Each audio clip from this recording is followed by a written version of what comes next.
Hi, I'm Carl Azus, delivering Thursday's edition of CNN10 to viewers worldwide. Wherever you're watching, welcome to the show. The Democratic Republic of Congo, a nation in Central Africa, isn't just dealing with conflict between government troops and armed rebel groups. It's dealing with a deadly outbreak of the Ebola virus. And those two factors are making it increasingly difficult for international aid workers to stop the virus from spreading. More than half of the people who've caught the virus have died from it. The World Health Organization, a medical agency of the United Nations, held a meeting yesterday to discuss the crisis.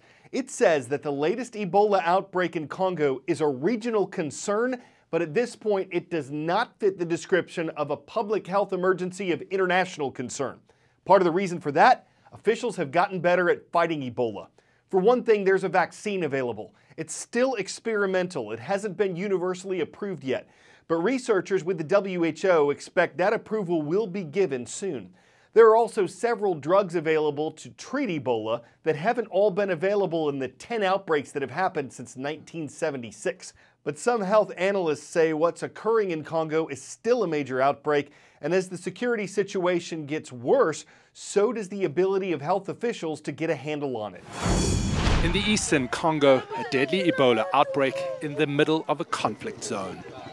The World Health Organization calls it a vicious cycle. Their health teams losing track of cases and contacts because of mistrust and violence.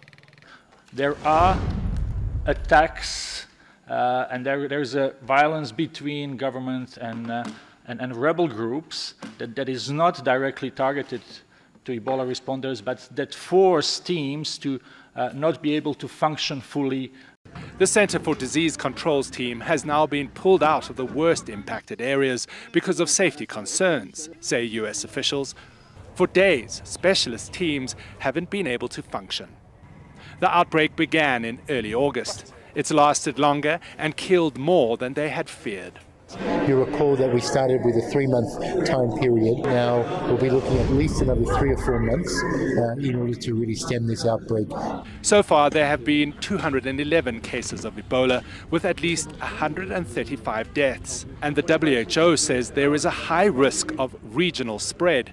Insecurity, large populations of displaced people, and fluid borders are major factors that could cause a broader epidemic. The greatest risk still is in North Kivu and the city of Beni. Some suspected Ebola patients are too afraid to go to clinics, believing it could be a death sentence. In reality, it's the best chance they have. Now we have people that have been really lost to follow up. They've not been found for days on end, not just from one day and they picked up the next day. The overwhelming majority of those people are in Beni, more than 90%. This outbreak is still nothing like the catastrophic epidemic in West Africa in 2014, where more than 11,000 died in 6 countries from the highly infectious disease that leads to internal hemorrhaging and frequently death.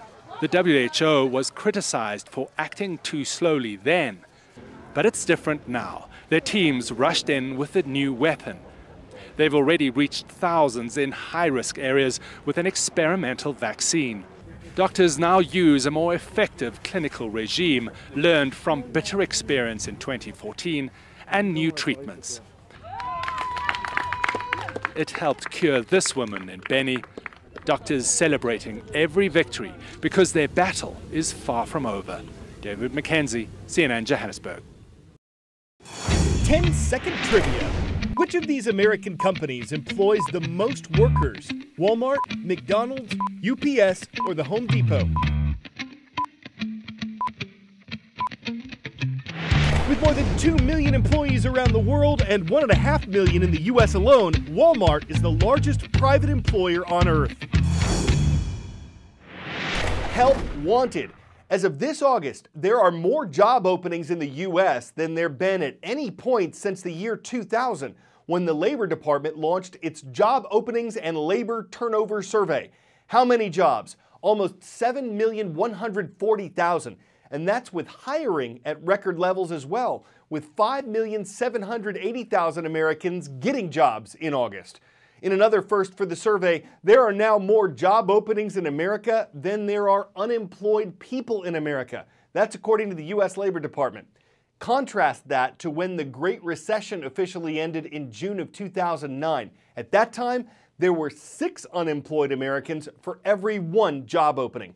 The new numbers are great news for the U.S. economy, and they are for workers who have the skills for the jobs that are available. And though wage growth hasn't kept pace with job growth in recent years, it has been increasing in recent months. And economists are saying that with more companies competing with each other to hire a limited number of workers, wages are likely to go up faster as well. Are there any downsides here?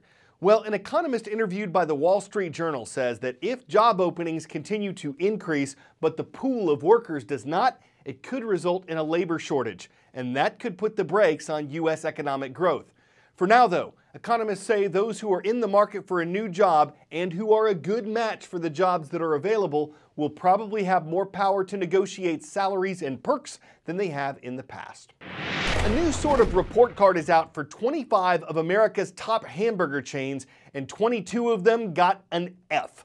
The report concerns the use of antibiotics in their food supplies. It was conducted by several nonprofit advocacy and research groups. The 25 fast food restaurants in the report were ranked by their total sales in the U.S., and they were graded on 3 main areas. 1, are these companies promising to eliminate routine antibiotics from the animals in their food supply?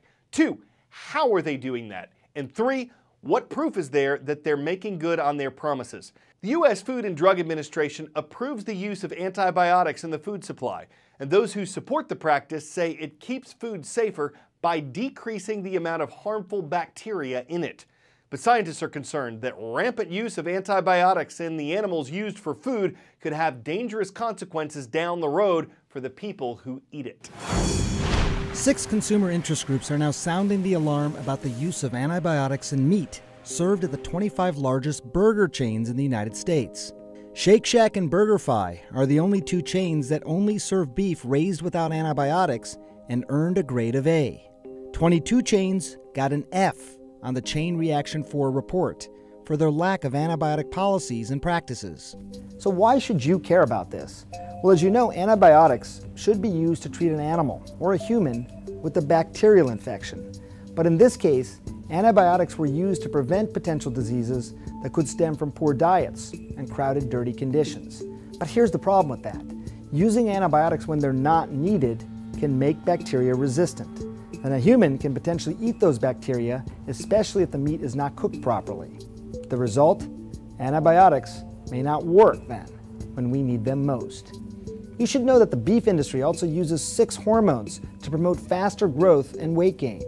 Here's a good rule of thumb.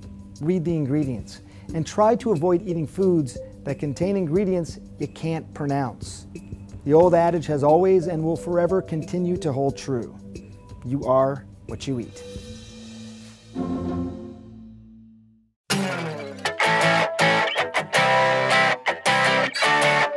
It's one thing to pop a wheelie, it's another to do that and ride the bike across a country. That's what Kurt Osborne did back in 1999, setting a Guinness World Record. Now, he's back on 2 pedals but 1 wheel to try to break his own record. The last time, it took him 74 days to travel more than 2,800 miles. This time, he's hoping to finish the journey in 45 days. The 49-year-old wheelie king is using a plexiglass trailer to help block the wind.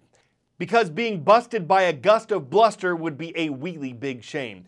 Besides getting wheelie tired, at least one tired, there's one wheelie good reason not to embike on such a journey. Without balance, you might need to recycle.